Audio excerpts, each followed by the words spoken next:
인류는 4척의 우주 탐사선을 우주에 보냈지만 아직 원시적 수준의 초기 작품에 불과하다. 파이오니어 1, 2호와 보이저 1, 2호가 바로 그것이다. 이들의 항해 속도는 한없이 느리고 목적지도 없이 태양계 밖으로 보내졌다. 하지만 앞으로는 구체적 탐색 대상을 정해보낼 것이다. 머지않아 사람을 태워 보내는 날도 오게 될 것이다. 은하수 은하에는 지구보다 수십억 년 이상 오래된 행성도 상당수일 것이다.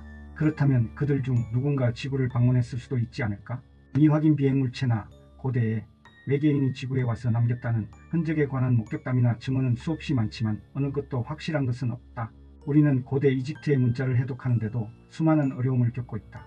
그렇다면 문명적으로 완전히 이질적인 외계 지적 생물의 전파 신호를 우리가 해독할 수 있을까?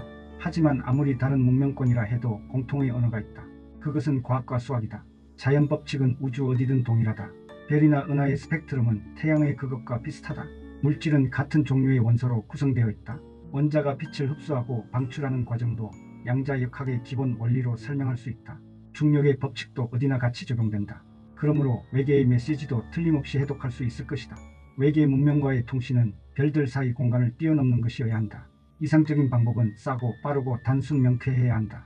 이 모든 조건을 충족시켜주는 방법이 전파천문학이다. 전파 이외의 성간 항해우주선, 가시광선, 적외선 레이저, 중성미자, 펄스, 중력파의 변조파 등의 방법도 있다.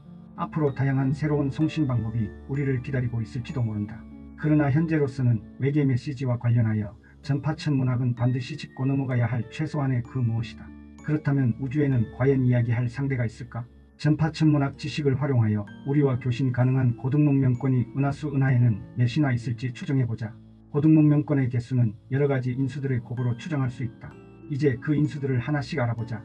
첫째, 은하수 은하의 별 개수. 둘째, 별이 행성계를 동반할 확률. 셋째, 생명서식 여건을 갖춘 행성 평균 개수.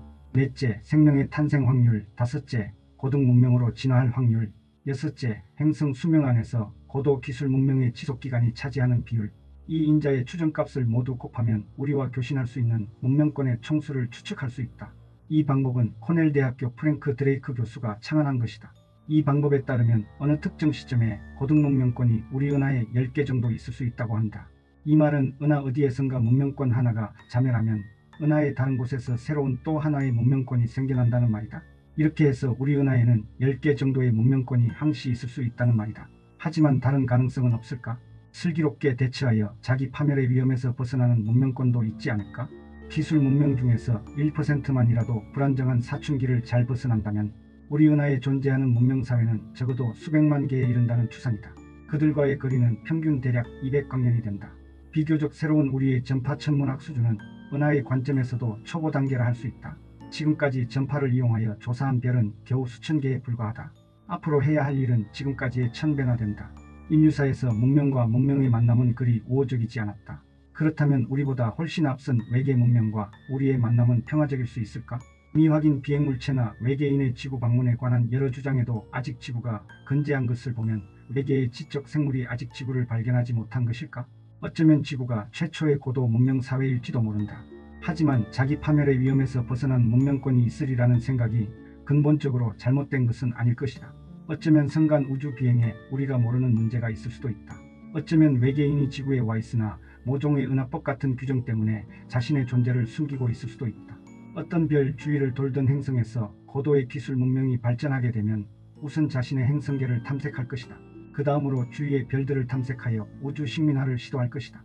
이 과정에서는 이주자가 살기 적합한 환경으로 만드는 작업이 필요할 수도 있다. 세대를 거듭하면서 제2, 제3, 제4의 우주 식민화 사업이 확장되면 두 문명이 하나의 행성에서 만날 수도 있고 공동으로 개발을 할 수도 있을 것이다. 그리고 은하 한 구석에 있는 태양계의 존재를 모를 수도 있을 것이다. 우리보다 100만 년 앞선 문명권이 있다고 하자 그들이 성간 이주 계획에 관심을 가질 필요가 있을까? 유한한 수명의 원인을 알아내어 그 한계를 극복했을 수도 있다. 그렇다면 그들은 성간 탐색을 아이들 장난쯤으로 여길 수도 있을 것이다. 어쩌면 성간 탐색의 목적이 바뀌었을 수도 있다. 어쩌면 그들은 우리가 검출할 수 없는 존재로 변해버렸을지도 모른다. 우리보다 앞선 기술의 문명권이 지구로 온다면 속수무책일 것이다. 그러나 그들이 악의에 찬 존재들일까? 걱정하지 않아도 될 것이다. 그들이 살아남았다는 사실 자체가 다른 종족이나 문명과 어울려 잘 사는 방법을 터득했을 것이기 때문이다. 그렇지 않다면 그렇게 오래 견뎌낼 수 없을 것이다. 외계 지적 생물과는 물리적 접촉이 이루어지기 전에 전파를 통해 메시지를 주고받을 것이다. 우리의 과학과 수학은 선간을 가로질러 온 메시지라도 해독에 아무런 어려움이 없을 것이다. 문제는 해독이 아니라 이를 위한 예산 확보다. 정부를 설득하는 일이다. 외계 문명 탐색은 실패해도 성공하는 일이다. 아무런 신호를 검출할 수 없다면 지구 생명의 고귀함을 다시금 확인하는 계기가 될 것이다. 만약 외계 문명을 발견한다면 인류사와 지구 문명은 근본에서부터 커다란 변혁을 겪게 될 것이다. 어쩌다 우리가 신호를 잡고 보니 은하대백과 사전이 방송되는 중일지 누가 아는가? 이로 인해 외계 문명과 생물에 대한 정보를 알아낼 수도 있지 않을까? 모든 문명에 대한 정보를 모아둔 거대한 은하 컴퓨터를 상상해보자. 이를 번역하려면 오랜 시간이 걸릴 것이다. 그 후에 수고를 거듭하다가 지구 문명은 대화를 시작할 것이다. 또 한참의 시간이 지난 후 은하대백과 사전 최신판을 위한 정보를 제공해달라는 요구를 받을지도 모른다.